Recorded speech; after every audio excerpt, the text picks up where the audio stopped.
नमस्कार, स्वागत है आप सभी का आपके ऑफिशियल यूट्यूब चैनल गुरुजी स्पेशल क्लासेस में। मैं हूं निमाई साना, आपके समक्ष उपस्थित हूं साइंस विषय वस्तु को लेकर। स्टूडेंट्स, आज की क्लास में हम डिस्कस करने वाले हैं दैनिक जीवन में विज्ञान टॉपिक के अंतर्गत कुछ मोस्ट इंपॉर्टेंट पॉइंट्स के बारे में। जैसे कि आप सब जानते हैं कि लास्ट कुछ क्लासेस के माध्यम से हमने दैनिक जीवन में विज्ञान टॉपिक के अंतर्गत साबुन एवं अपमार्जक के बारे में जाना, उर्वरक यानी फर्टिलाइजर्स के बारे में जाना, विस्फोटक एक्सप्लोजिव के बारे में जाना कि इसके कितने टाइप्स होते हैं, कौन कौन से पॉइंट से मोस्टली प्रश्न पूछे जाते हैं, प्लास्टिक किसे कहते हैं, प्लास्टिक कितने प्रकार के होते हैं और उनसे रिलेटेड जो भी इंपॉर्टेंट पॉइंट्स बनते हैं जहां से आपके सुपर टेट एग्जाम्स में प्रश्न बनते हैं, उन सभी पॉइंटों को कवर करने की कोशिश की। उसके बाद हमने कांच को जाना, सीमेंट को जाना, कोयले को जाना। ये सभी इंपॉर्टेंट पॉइंट्स है जहां से आपके सुपर टेट एग्जाम्स में सीधे सीधे प्रश्न बनते हैं। तो उन सभी पॉइंटों को हमने अच्छे से कवर करने की कोशिश की है। उम्मीद करता हूँ कि वो सभी पॉइंट आपको ईजिली क्लियर हो पाए होंगे। लेकिन फिर भी अगर कोई डाउट्स आपके मन में बनता है तो आप मुझे कमेंट सेक्शन में जाकर कमेंट कर सकते हैं। मैं कोशिश करूंगा कि आपके डाउट्स को क्लियर करूं।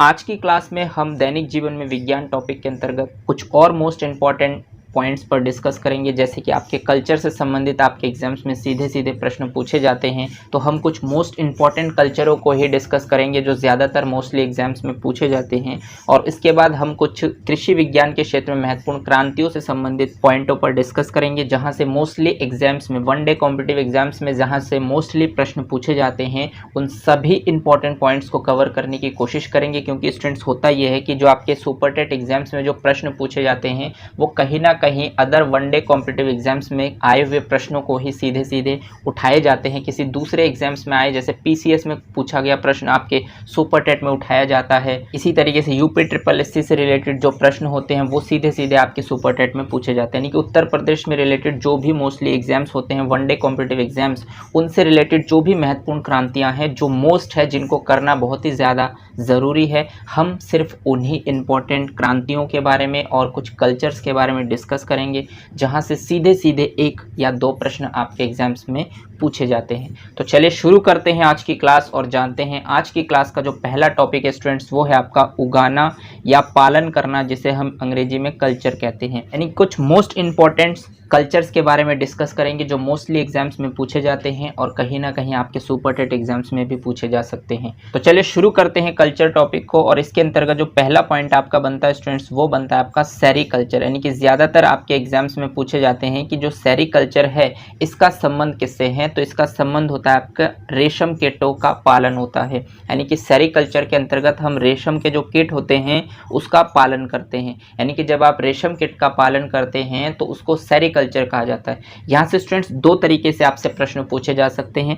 आपसे पूछा जा सकता है कि सेरीकल्चर का संबंध किससे है। ऑप्शन में आपको रेशम कीट पालन देखने को मिल सकता है, मधुमक्खी पालन देखने को मिल सकता है, मत्स्य पालन देखने को मिल सकता है, या फिर आपके केचुआ पालन देखने को मिल सकते हैं। तो आपको जाना है रेशम कीट पालन के साथ। लेकिन यहाँ से दूसरे तरीके से क्वेश्चन पूछा जाता है कि जो रेशम कीट पालन है इसको क्या कहते हैं। तो अगर आपसे पूछा जाए कि रेशम कीट पालन को क्या कहते हैं, तो आपको बताना है इसको सेरीकल्चर कहते हैं। तो दोनों ही तरीके से आपको ध्यान रखने हैं। अगर इन मोस्ट इंपॉर्टेंट पॉइंट्स को आप ध्यान रखेंगे तो ज़्यादातर चांसेस हैं कि जो भी प्रश्न यहाँ से आपसे पूछे जाएंगे वो आपके रेंज से बाहर नहीं होगा। तो उम्मीद करता हूँ कि आप मेरी बातों को समझ पा रहे हैं कि क्वेश्चंस किस तरीके से पूछे जा सकते हैं और कौन कौन से पॉइंट्स वो मोस्ट इंपॉर्टेंट बनते हैं उनको भी समझते हैं। तो सबसे पहला जो पॉइंट है आपका वो है सेरीकल्चर। तो सेरीकल्चर का संबंध होता है रेशम कीट पालन से। यानी कि सेरीकल्चर के अंतर्गत हम रेशम के कीटों का पालन करते हैं।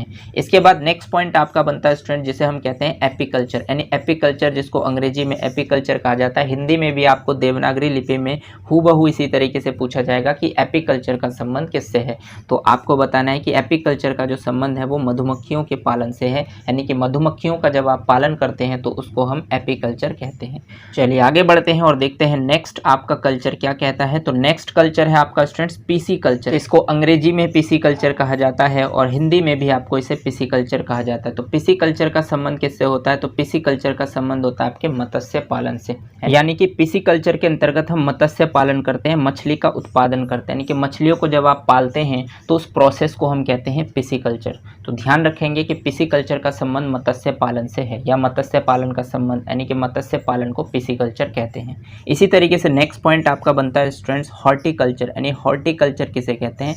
तो हॉर्टिकल्चर जो है वो बागवानी के पालन से है, यानी कि बागवानी का मतलब होता है विभिन्न पादपों का उत्पादन करना, यानी कि भिन्न भिन्न प्रकार के जो पादप होते हैं, पेड़ पौधे होते हैं, अगर आप उसका पालन करते हैं, जैसे नर्सरी वगैरह में भिन्न भिन्न पादपों का पालन किया जाता है, तो उसको हम बागवानी पालन कहते हैं। और बागवानी पालन को अंग्रेजी में कहा जाता है हॉर्टिकल्चर। तो हॉर्टिकल्चर का संबंध आपके बागवानी पालन से है और बागवानी पालन को हम हॉर्टिकल्चर कहते हैं। दोनों ही तरीके से आपको ध्यान रखने हैं। इसके बाद नेक्स्ट पॉइंट आपका बनता है स्टूडेंट्स फ्लोरिकल्चर, यानी कि फ्लोरिकल्चर किसे कहते हैं। तो देखिए, अगर आपसे पूछा जाए कि फ्लोरिकल्चर किसे कहते हैं, तो फ्लोरी यानी कि शब्द से ही आप समझ पा रहे हैं कि फूलों के उत्पादन से, यानी कि फूलों को उगाना। अगर आप फूलों की खेती करते हैं तो उस प्रोसेस को हम फ्लोरिकल्चर कहते हैं। तो आपसे पूछा जा सकता है कि फ्लोरिकल्चर का संबंध किससे है, तो आपको बताना है फूलों की खेती से है, या फूलों को उगाना या फूलों का पालन करना, किसी भी तरीके से आप समझ लीजिए, फूलों की खेती को हम फ्लोरिकल्चर कहते हैं। इसी तरीके से नेक्स्ट पॉइंट आपका बनता है स्टूडेंट्स विटीकल्चर, यानी कि विटीकल्चर्स किसे कहते हैं। तो विटीकल्चर्स का मतलब होता है अंगूरों की खेती या अंगूरों को उगाना। तो अगर आप अंगूर की खेती करते हैं तो अंगूर की खेती को हम विटीकल्चर कहते हैं। या अगर आपसे पूछा जाए कि विटीकल्चर का संबंध किससे है, तो अंगूर की खेती से है। ध्यान रखेंगे। उम्मीद करता हूं कि आप मेरी बातों को समझ पा रहे हैं। चलिए आगे बढ़ते हैं और देखते हैं नेक्स्ट पॉइंट आपसे क्या कहता है। तो नेक्स्ट पॉइंट आपसे कहता है स्टूडेंट्स वर्मी कल्चर, यानी कि वर्मी कल्चर किसे कहते हैं। तो अगर आपसे पूछा जाए वर्मी कल्चर किसे कहते हैं, तो वर्मी कल्चर के अंतर्गत हम केचुओं का पालन करते हैं, यानी कि केचुआ पालन को हम वर्मी कल्चर कहते हैं, या फिर वर्मी कल्चर का संबंध होता है केचुआ पालन से। इसी तरीके से नेक्स्ट पॉइंट आपका बनता है स्टूडेंट्स ओलेरी कल्चर, यानी कि ओलेरी कल्चर किसे कहते हैं। तो ओलेरी कल्चर के अंतर्गत हम सब्जियों का उत्पादन करते हैं, यानी कि जब आप सब्जियों को उगाते हैं या सब्जियों का उत्पादन करते हैं तो उसको हम ओलेरी कल्चर कहते हैं। तो ध्यान रखना है आपको, ओलेरी कल्चर का संबंध किससे है, तो सब्जियों के उत्पादन से है। और अगर आपसे पूछा जाए सब्जियों के उत्पादन को हम क्या कहते हैं, तो आपको बताना है ओलेरी कल्चर कहते हैं। इसी तरीके से नेक्स्ट और लास्ट आपका जो कल्चर है स्टूडेंट्स वो आपका है पोमोलॉजी, या फिर हम इसको फ्रूटी कल्चर भी कहते हैं। यानी कि देखिए, लॉजी का मतलब तो आपको पता होगा, लॉजी जो शब्द है वो लोगोस से मिलकर बना है और लोगोस का अर्थ होता है अध्ययन करना। ठीक, तो लोगोस का अर्थ क्या होता है, अध्ययन करना। यानी किसी भी चीज़ के बारे में जब आप स्टडी करते हैं, किसी भी चीज़ के बारे में जब आप स्टडी करते हैं तो उसको हम अध्ययन कहते हैं, यानी कि उसको लोगोस कहा जाता है। और लोगोस जो है उसको अंग्रेजी में लॉजी कहते हैं। तो पोमोलॉजी, पोमोलॉजी का मतलब होता है स्टूडेंट्स फलों का अध्ययन करना। तो आपसे पूछा जा सकता है, अगर कल्चर से रिलेटेड पूछा जाए तो आपसे पूछा जाएगा कि फलों के उत्पादन को क्या कहते हैं। तो फ्रूटी कल्चर भी कहते हैं या इसको पोमोलॉजी भी कहते हैं। तो ध्यान रखना आपको कि पोमोलॉजी का मतलब भी होता है फलों का उत्पादन, या फलों के बारे में जब आप अध्ययन करते हैं तो उसको पोमोलॉजी कहते हैं, और उसी को ही हम कल्चर भी कहते हैं। तो ज़्यादातर चांसेस हैं कि आपको ध्यान रखना है फलों के उत्पादन को हम फ्रूटी कल्चर कहते हैं। तो ध्यान रखिएगा कि फलों के उत्पादन को फ्रूटी कल्चर भी कहते हैं, और फलों का जब आप अध्ययन करते हैं तो उसको पोमोलॉजी भी कहते हैं। तो इस तरीके से अगर फ्रूटी कल्चर नहीं होगा तो आपको पोमोलॉजी दिख सकता है, तो आपको पोमोलॉजी के साथ जाना है। उम्मीद करता हूँ कि यहाँ तक जितने भी पॉइंट्स मैंने आपके साथ डिस्कस किए कल्चर से रिलेटेड, उन सभी पॉइंट को आप इजीली क्लियर कर पाए होंगे और आप समझ पाए होंगे कि किस तरीके से आपसे प्रश्न पूछे जाते हैं और उनको आपको किस तरीके से ध्यान रखना है। चलिए आगे बढ़ते हैं और देखते हैं नेक्स्ट पॉइंट आपसे क्या कहता है। तो नेक्स्ट पॉइंट आपसे कहता है स्टूडेंट्स दैनिक जीवन में विज्ञान टॉपिक के अंतर्गत जो आपका नेक्स्ट और लास्ट पॉइंट बनता है वो बनता है आपका कृषि विज्ञान के क्षेत्र में महत्वपूर्ण क्रांति। यानी कृषि विज्ञान के क्षेत्र में महत्वपूर्ण क्रांति जो टॉपिक है स्टूडेंट्स, ये बहुत ही ज़्यादा इंपॉर्टेंट यानी मोस्ट इंपॉर्टेंट टॉपिक्स है। यहाँ से ज़्यादातर आपके एग्जाम्स में प्रश्न पूछे जाते हैं और मोस्टली सभी वनडे कॉम्पिटिटिव एग्जाम्स में यहाँ से प्रश्न देखने को मिलते हैं। तो इसके अंतर्गत जितने भी कृषि विज्ञान के क्षेत्र में यानी कि जितने भी कृषि विज्ञान के फील्ड में महत्वपूर्ण क्रांतियां हैं, मोस्ट इंपॉर्टेंट रिवॉल्यूशन है, उन सभी इंपॉर्टेंट रिवॉल्यूशन को हम डिस्कस करेंगे। सिर्फ उन्हीं मोस्ट इंपॉर्टेंट रिवॉल्यूशन यानी क्रांतियों के बारे में हम डिस्कस करेंगे जो कहीं ना कहीं आपके एग्जाम्स में पूछे जाते हैं। वैसे तो स्टूडेंट्स बहुत सारे हैं और उन सभी को याद करना हमारे लिए पॉसिबल नहीं है और उनको याद रखना भी हमारे लिए सही नहीं है। तो हम कुछ मोस्ट इम्पॉर्टेंट उन्हीं क्रांतियों को डिस्कस करेंगे, जानेंगे, समझने की कोशिश करेंगे जहां से आपके एग्जाम्स में बार बार प्रश्न पूछे जाते हैं और कहीं ना कहीं किसी ना किसी एग्जाम्स में पूछे गए हैं और मैंने उन सभी क्रांतियों को शामिल किया है ताकि कहीं से भी आपके एग्जाम्स में प्रश्न बने तो आपसे छूट ना पाए। तो चलिए जानते हैं कृषि विज्ञान के क्षेत्र में जो महत्वपूर्ण क्रांतियाँ स्टूडेंट्स, उस क्रांति के अंतर्गत जो सबसे पहला जो क्रांति आपका बनता है वो है आपकी श्वेत क्रांति। यानी कि श्वेत क्रांति किसे कहते हैं? तो श्वेत क्रांति का संबंध आपसे पूछा जाता है तो श्वेत क्रांति का संबंध आपके होते हैं दुग्ध उत्पादन से, क्योंकि दुग्ध जो है स्टूडेंट्स, यानी कि जिसे हम मिल्क कहते हैं, दूध कहते हैं,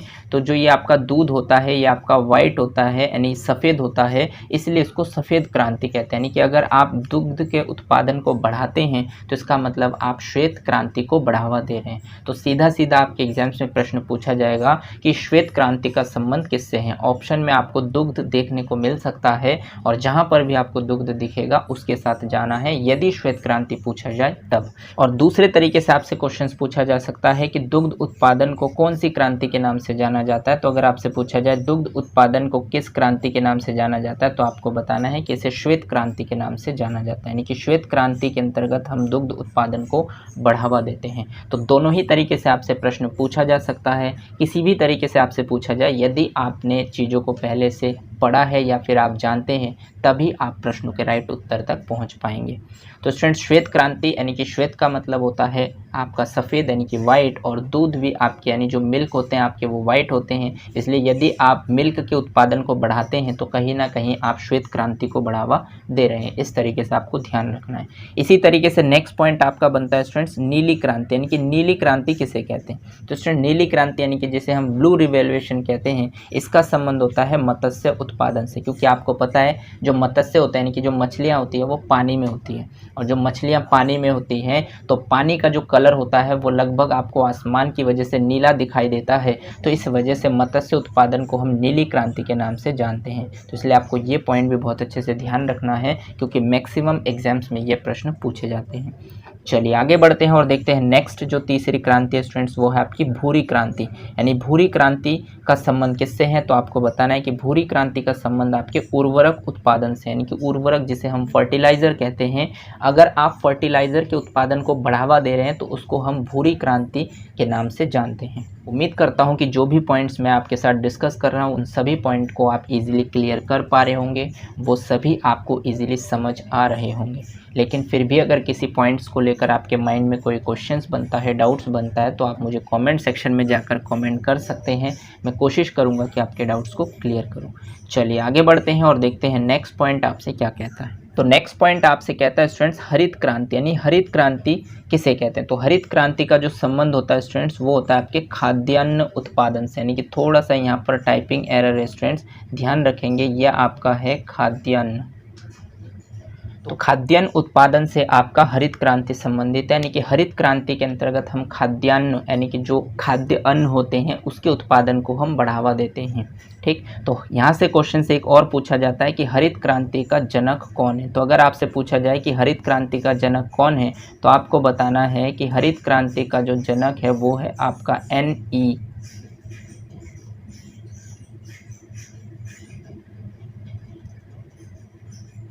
बोरलॉग। यानी कि आपको ध्यान रखना है कि हरित क्रांति ये मैक्सिमम एग्जाम्स में पूछे जा चुके हैं स्टूडेंट्स, बहुत ही ज़्यादा इंपॉर्टेंट है, ये मोस्ट इम्पॉर्टेंट प्रश्न है आपके।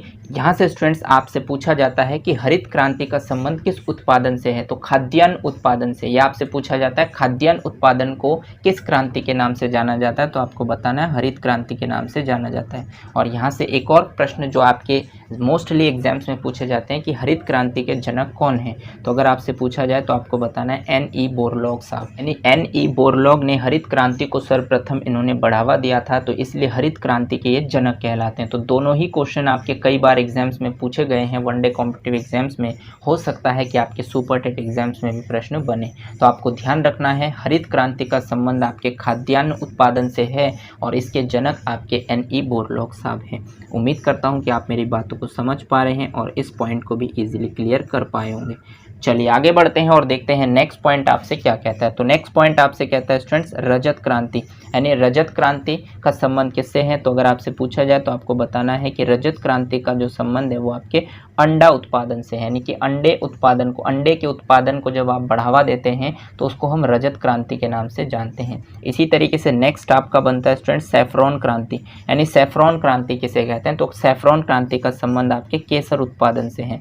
तो सीधा सीधा आपके एग्जाम्स में प्रश्न पूछा जाएगा कि केसर उत्पादन को किस क्रांति के नाम से जानते हैं, तो आपको बताना है कि इसे सैफरॉन क्रांति कहते हैं, क्योंकि केसर को अंग्रेजी में सैफरॉन कहा जाता है, तो इसलिए केसर उत्पादन को हम सैफरॉन क्रांति के नाम से जानते हैं। इसी तरीके से मोस्ट इम्पॉर्टेंट आपकी क्रांति है स्टूडेंट्स ग्रीन गोल्ड क्रांति, यानी ग्रीन गोल्ड क्रांति का संबंध होता है स्टूडेंट्स आपके चाय उत्पादन से, यानी कि चाय की जो खेती आपके ज़्यादातर असम साइड में होती है, तो चाय के उत्पादन को यदि आप बढ़ावा देते हैं तो उसको हम ग्रीन गोल्ड क्रांति कहते हैं, क्योंकि चाय की जो पत्तियां हैं वो ग्रीन है और इसको हम ग्रीन गोल्ड क्रांति के नाम से जानते हैं। तो ध्यान रखना है आपको, ग्रीन गोल्ड क्रांति का संबंध आपके चाय उत्पादन से है।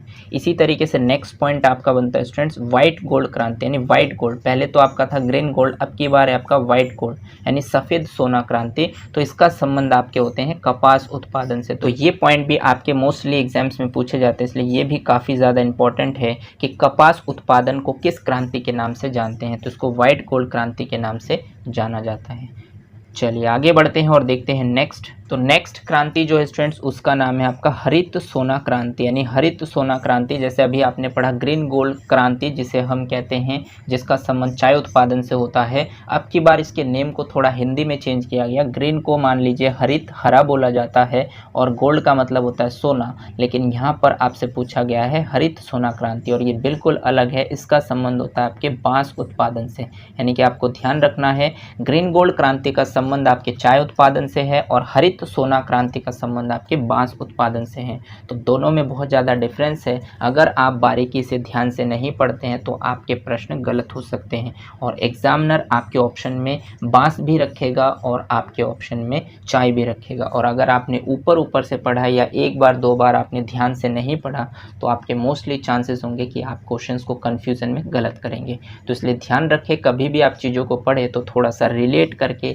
केयरफुली तरीके से पढ़े। एक बार केयरफुली तरीके से पढ़ेंगे तो वो आपके जहन में उतर जाएगा और जीवन में भविष्य में उसमें गलती होने के चांसेस बहुत कम हो जाएंगे। और अगर आप रिवाइज करेंगे बार बार तो फिर गलत होने के चांसेस बिल्कुल ख़त्म। आप फुल्ली कॉन्फिडेंट होंगे, आपको खुद पर भरोसा 100% होगा। तो ध्यान रखेंगे स्टूडेंट्स, हरित सोना क्रांति का संबंध आपके बांस उत्पादन से होते हैं। इसी तरीके से नेक्स्ट क्रांति स्टूडेंट्स आपका मुख क्रांति, यानी कि ध्यान रखना है आपको, मुख क्रांति का जो संबंध होता है वो मोटे अनाजों के उत्पादन से, यानी कि जो आपके मोटे अनाज होते हैं जैसे मक्का, तो इस तरीके के अनाज के जो उत्पादन है उसको हम मुख क्रांति के नाम से जानते हैं।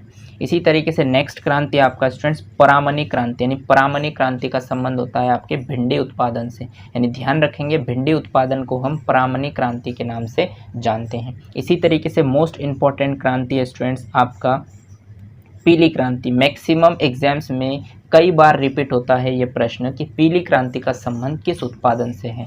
तो पीली क्रांति का संबंध स्टूडेंट्स होता है तिलहन उत्पादन से, क्योंकि तिल से आप बनाते हैं तेल और तेल जो होता है आप मोस्टली सरसों का तेल यूज़ करते हैं और सरसों के जो फूल होते हैं वो पीले कलर के होते हैं, इसलिए इसका संबंध पीली क्रांति से है। तो ध्यान रखेंगे पीली क्रांति का जो संबंध होता है वो तिलहन उत्पादन से है। मोस्टली एग्जाम्स में पूछे जाते हैं क्योंकि बच्चे यहाँ पर कन्फ्यूज़न में गलत करते हैं। तो ध्यान रखना है कि तिलहन का मतलब होता है कि आप तेल का उत्पादन करना चाहते हैं, यानी कि तिल से आप तेल बनाते हैं। तो तिल से जो तेल बनाते हैं उसमें मोस्टली जो तेल आप यूज़ करते हैं वो सरसों का तेल होता है और जो सरसों के फूल होते हैं वो आपके येलो कलर के होते हैं, यानी पीले कलर के होते हैं, इसलिए इसको पीली क्रांति के नाम से जाना जाता है। उम्मीद करता हूँ कि आप मेरी बातों को समझ पा रहे हैं और इन पॉइंटों को भी ईजिली रिलेट कर पा रहे होंगे। चलिए आगे बढ़ते हैं और देखते हैं नेक्स्ट आपका जो क्रांति है स्टूडेंट्स वो है आपका लाल क्रांति, यानी लाल क्रांति किसे कहते हैं। तो लाल क्रांति का जो संबंध होता है वो टमाटर उत्पादन से होता है और मांस उत्पादन से होता है, क्योंकि मांस आपके रेड कलर के होते हैं ज़्यादातर और जो टमाटर है वो भी आपके रेड कलर के होते हैं। मांस में ब्लड होता है और ब्लड आपका रेड कलर का होता है, टमाटर आपके रेड कलर के होते हैं, इसलिए लाल क्रांति का जो संबंध है वो टमाटर उत्पादन से है, या फिर टमाटर या मांस के उत्पादन को हम लाल क्रांति के नाम से जानते हैं। तो ध्यान रखेंगे ये भी आपके एग्ज़ाम पॉइंट ऑफ व्यू से काफ़ी ज़्यादा इम्पोर्टेंट है, ये भी कई बार एग्ज़ामों में पूछे गए हैं। चलिए आगे बढ़ते हैं और देखते हैं नेक्स्ट पॉइंट आपसे क्या कहता है। तो नेक्स्ट पॉइंट आपसे कहता है स्टूडेंट्स गुलाबी क्रांति यानी गुलाबी क्रांति का संबंध। ये भी काफ़ी ज़्यादा इंपॉर्टेंट है, कई एग्जामों में पूछा जा चुका है कि गुलाबी क्रांति का संबंध किस उत्पादन से है। तो आपको बताना है झींगा मछली उत्पादन से, यानी कि जब आप मछली का उत्पादन करते हैं तो उसे नीली क्रांति के नाम से जाना जाता है, लेकिन जब आप झींगा मछली का उत्पादन करते हैं तो उसको गुलाबी क्रांति के नाम से जाना जाता है। तो ध्यान रखेंगे गुलाबी क्रांति का संबंध होता है झींगा मछली उत्पादन से। इसी तरीके से नेक्स्ट आपका स्टूडेंट्स बादामी क्रांति यानी कि बादामी क्रांति का संबंध होता है आपके मसाला उत्पादन से। ध्यान रखेंगे कि मसाले के उत्पादन को हम बादामी क्रांति कहते हैं, क्योंकि आपने देखा होगा कि जो बादाम का कलर होता है वो लगभग थोड़ा ब्राउन शेड में होता है और मसाले भी आपको लगभग ब्राउन शेड में ही दिखते हैं। तो इसलिए मसाले के उत्पादन को हम बादामी क्रांति के नाम से जानते हैं। इसी तरीके से नेक्स्ट आपका स्टूडेंट सुनहरी क्रांति यानी सुनहरी क्रांति। सुनहरी क्रांति का मतलब होता है स्टूडेंट्स सोने से रिलेटेड, यानी कि जो आपका गोल्ड होता है। तो सुनहरी क्रांति का जो संबंध होता है आपके वो फलों के उत्पादन से, यानी कि अगर आप फलों का उत्पादन करते हैं तो इसका मतलब आप सुनहरी क्रांति को बढ़ावा दे रहे हैं। तो ध्यान रखेंगे आप सुनहरी क्रांति का जो संबंध होता है वो फल उत्पादन से। स्टूडेंट्स यहाँ पर जो सोना यानी कि जिसको हम अंग्रेजी में गोल्ड कहते हैं, इस पर आप ज़रूर ध्यान रखिएगा, क्योंकि यहाँ से ज़्यादातर आपके प्रश्न डाउटफुल बन सकते हैं। एक तो होता है आपका ग्रीन गोल्ड क्रांति जिसका संबंध चाय उत्पादन से है, एक आपका वाइट गोल्ड क्रांति जिसका संबंध कपास उत्पादन से है, और ग्रीन गोल्ड क्रांति को अगर हम हिंदी में नाम चेंज करें तो होता है हरित सोना क्रांति, बट इसका संबंध बांस उत्पादन से है। और इसी तरीके से एक होता है आपका सुनहरी क्रांति यानी कि ये भी सोने से रिलेटेड है, जिसका संबंध आपके फल उत्पादन से है। तो ध्यान रखेंगे ये सभी गोल्ड और सोना से रिलेटेड आपके नाम जो है वो भ्रमित कर सकते हैं, लेकिन आप यदि ध्यान से पढ़ेंगे तो आप प्रश्नों के राइट ऑप्शन तक ईजिली पहुँच जाएंगे। चलिए आगे बढ़ते हैं और देखते हैं नेक्स्ट क्रांति आपका क्या कहता है। तो नेक्स्ट क्रांति स्टूडेंट्स आपका गोल क्रांति, यानी गोल क्रांति आप समझ सकते हैं गोल क्या होते हैं, तो उसका संबंध होता है आलू से, यानी कि जब आप आलू उत्पादन को बढ़ावा देते हैं तो इसका मतलब आप गोल क्रांति को बढ़ावा दे रहे हैं। तो गोल क्रांति का संबंध आपके आलू उत्पादन से है। इसी तरीके से नेक्स्ट जो आपकी क्रांति है स्टूडेंट्स क्रांति नंबर 18 जिसे हम कृष्ण क्रांति कहते हैं। तो कृष्ण क्रांति का संबंध किससे है? तो कृष्ण क्रांति का जो संबंध है स्टूडेंट्स वो आपके बायोडीजल उत्पादन से है। यानी कि अगर आपसे पूछा जाए कि कृष्ण क्रांति का संबंध किससे है तो आपको बताना है बायोडीजल उत्पादन से, या बायोडीजल उत्पादन को हम क्या कहते हैं? तो कृष्ण क्रांति कहते हैं। इस तरीके से आपको ध्यान रखना है। इसी तरीके से नेक्स्ट आपका क्रांति नंबर 19 कहता है अमृत क्रांति, यानी अमृत क्रांति किसे कहते हैं? तो अमृत क्रांति का संबंध होता है स्टूडेंट्स नदी जोड़ो परियोजनाओं से, यानी कि जब आप नदियों को जोड़ते हैं और इस परियोजना को आगे बढ़ाते हैं तो उसको हम अमृत क्रांति कहते हैं। यानी कि नदी जोड़ो परियोजना का जो संबंध होता है वो आपके अमृत क्रांति से है, इसको हम अमृत क्रांति कहते हैं। इसी तरीके से नेक्स्ट आपका स्टूडेंट्स घूसर स्लेटो क्रांति, जो बहुत ही ज़्यादा इंपॉर्टेंट है, कई बार आपके एग्जाम्स में पूछे जाते हैं, कई बार वनडे कॉम्पिटिटिव एग्जाम्स में पूछे जाते हैं कि घूसर स्लेटो क्रांति का संबंध किससे है। तो घूसर क्रांति या फिर स्लेटो क्रांति का जो संबंध है स्टूडेंट्स वो आपके सीमेंट निर्माण से है। यानी कि सीमेंट निर्माण को यदि आप बढ़ावा देते हैं तो उसको हम घूसर क्रांति या फिर स्लेटो क्रांति के नाम से जानते हैं। तो उसको हम घूसर या फिर स्लेटो क्रांति कहते हैं। इसी तरीके से नेक्स्ट आपका क्रांति नंबर 21 है स्टूडेंट्स इंद्रधनुषीय क्रांति, यानी इंद्रधनुषीय क्रांति क्या है? तो सभी क्रांतियों पर निगरानी रखने हेतु, यानी कि ये जितनी भी क्रांतियां आप देख रहे हैं स्टूडेंट्स, जितनी भी क्रांतियों के बारे में मैं आपको बताऊंगा, लगभग हम 27 क्रांतियों के बारे में डिस्कस कर रहे हैं, जो बहुत ही ज़्यादा मोस्ट इंपॉर्टेंट है, कहीं ना कहीं किसी ना किसी एग्जाम्स में पूछे जाते हैं और आपके सुपर टेट एग्जाम्स में भी प्रीवियस ईयर के क्वेश्चन उठाए जाते हैं। तो इसके लिए मैंने लगभग 27 मोस्ट इंपॉर्टेंट क्रांति जो बार बार आपके वनडे कॉम्पिटिटिव एग्जाम्स में पूछे जाते हैं, उन्हीं सभी क्रांतियों के कलेक्शन को मैं आपके सामने रिप्रेजेंट कर रहा हूं। इसके अलावा भी बहुत सारी ऐसी क्रांतियां हैं जो मैक्सिमम एग्जाम्स में नहीं पूछे जाते हैं, जो एग्रीकल्चर से रिलेटेड स्टूडेंट्स होते हैं वो अपने स्टडी के दौरान पढ़ते हैं। तो उन सभी क्रांतियों को मिलाकर यदि आप क्रांतियों पर निगरानी रखते हैं, यानी कि जितने भी क्रांतियां हैं हमारे देश में, उन सभी क्रांतियों पर निगरानी रखने के लिए जिस क्रांति का निर्माण किया गया उसे हम कहते हैं इंद्रधनुषीय क्रांति। और ये बहुत ही ज़्यादा इंपॉर्टेंट है। अभी करंटली जो एग्जाम्स है उसमें मैक्सिमम एग्जाम्स में ये प्रश्न पूछे जाते हैं, सभी क्रांतियों पर निगरानी रखने वाली क्रांति को हम क्या कहते हैं? तो उसे हम कहते हैं इंद्रधनुषीय क्रांति। तो ध्यान रखेंगे इंद्रधनुषीय क्रांति का संबंध होता है सभी क्रांतियों पर निगरानी रखने के लिए। उम्मीद करता हूं कि आप मेरी बातों को समझ पा रहे हैं और इन सभी पॉइंटों को इजीली क्लियर कर पा रहे होंगे। चलिए आगे बढ़ते हैं और देखते हैं नेक्स्ट क्रांति आपसे क्या कहता है। नेक्स्ट क्रांति नंबर 22 आपसे कहता है सनराइज या फिर सूर्य उदय क्रांति, यानी सनराइज। स्टूडेंट सनराइज का मतलब ही होता है सूर्य का उदय होना, जिसको हिंदी में हम सूर्य उदय कहते हैं। तो ये आपका है सनराइज क्रांति, जिसे हम सूर्य उदय क्रांति भी कहते हैं। इसका संबंध होता है इलेक्ट्रॉनिक उद्योगों के विकास से। तो यानी कि जो भी आप इलेक्ट्रॉनिक उद्योग करना चाहते हैं, यानी जो भी आपके इलेक्ट्रॉनिक उद्योग है, इलेक्ट्रॉनिक चीज़ों को आप यदि बढ़ावा देना चाहते हैं, तो इलेक्ट्रॉनिक उद्योगों के विकास के लिए जिस क्रांति को चलाया गया है, उस क्रांति को हम कहते हैं सूर्योदय क्रांति या फिर सनराइज क्रांति। तो ध्यान रखेंगे, इलेक्ट्रॉनिक उद्योगों के विकास हेतु जिस क्रांति को चलाया गया है, उस क्रांति को हम सनराइज क्रांति या सूर्योदय क्रांति कहते हैं। इसी तरीके से नेक्स्ट क्रांति नंबर 23 आपसे कहता है गंगा क्रांति। तो गंगा क्रांति किसे कहते हैं? तो भ्रष्टाचार के खिलाफ सदाचार पैदा करने हेतु। तो यदि आप भ्रष्टाचार के खिलाफ सदाचार को बढ़ावा देना चाहते हैं, तो इसके लिए जो क्रांति चलाई गई है उसको हम कहते हैं गंगा क्रांति। मतलब गंगा का संबंध आपको पता है कि गंगा का जो जल होता है वो पवित्र होता है, जो हर चीज़ को पवित्र कर देता है। तो इसी तरीके से भ्रष्टाचार को समाप्त करने और सदाचार को उत्पन्न करने के लिए जिस क्रांति का आविष्कार किया गया है, उसे हम गंगा क्रांति के नाम से जानते हैं। इसी तरीके से नेक्स्ट आपका है स्टूडेंट्स क्रांति नंबर 24, जिसे हम कहते हैं खाकी क्रांति। यानी खाकी क्रांति का संबंध किससे है? तो खाकी क्रांति का संबंध आपके हैं चमड़ा उत्पादन, यानी कि चमड़ा उत्पादन को हम खाकी क्रांति के नाम से जानते हैं। तो ध्यान रखेंगे, खाकी क्रांति का संबंध आपके चमड़ा उत्पादन से है। इसी तरीके से नेक्स्ट आपका स्टूडेंट्स NH क्रांति, यानी कि NH क्रांति जिसे हम नेशनल हाईवे क्रांति कहते हैं। यानी नेशनल हाईवे क्रांति का संबंध होता है स्टूडेंट्स आपके स्वर्णिम चतुर्भुज योजना से। स्वर्णिम चतुर्भुज योजना का मतलब आप जानते हैं, एक होता है आपका कोलकाता, यानी कि एक महानगर है, और दूसरा है आपका चेन्नई, तीसरा है आपका दिल्ली, और चौथा है आपका मुंबई। तो जो आपके कोलकाता, चेन्नई, दिल्ली, मुंबई, तो इन चारों महानगरों को जोड़ने वाला जो सड़क योजना है स्टूडेंट्स, उसको हम कहते हैं स्वर्णिम चतुर्भुज योजना। तो स्वर्णिम चतुर्भुज योजना का जो संबंध होता है वो आपके NH क्रांति से है, क्योंकि NH का मतलब होता है नेशनल हाईवे, सड़क से रिलेटेड क्रांति।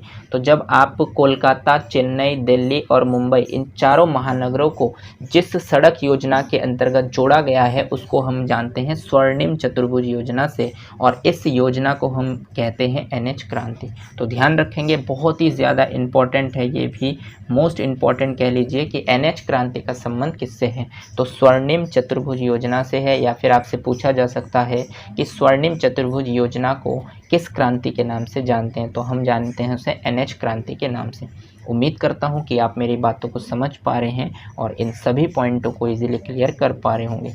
चलिए आगे बढ़ते हैं और देखते हैं नेक्स्ट पॉइंट आपसे क्या कहता है। तो नेक्स्ट आपका है स्टूडेंट्स क्रांति नंबर 26, जिसे हम कहते हैं सदाबहार क्रांति। यानी सदाबहार क्रांति किसे कहते हैं? तो सदाबहार क्रांति का संबंध होता है आपके जैव तकनीकी से। जैव टेक्नोलॉजी को जब आप बढ़ावा देते हैं तो उसको हम सदाबहार क्रांति के नाम से जानते हैं। तो ध्यान रखेंगे आप, सदाबहार क्रांति का संबंध आपके जैव तकनीकी से है, यानी कि जैव टेक्नोलॉजी से है। या फिर जैव तकनीकी को हम किस क्रांति के नाम से जानते हैं? तो इसको हम सदाबहार क्रांति के नाम से जानते हैं।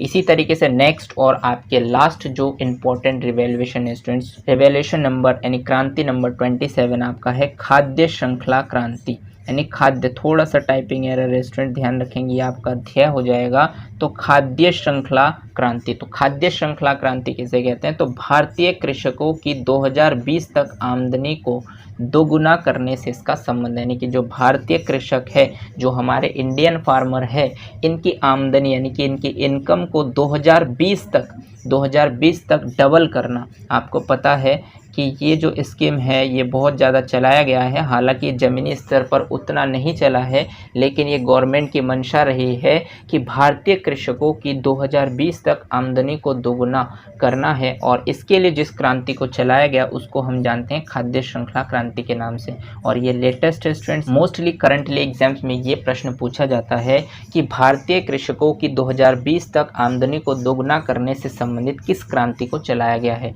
तो उस क्रांति का नाम है आपका आपका खाद्य श्रृंखला क्रांति, या फिर आपसे पूछा जा सकता है कि खाद्य श्रृंखला क्रांति का संबंध किससे है, तो आपको बताना है भारतीय कृषकों की इनकम को 2020 तक दोगुना करने से है।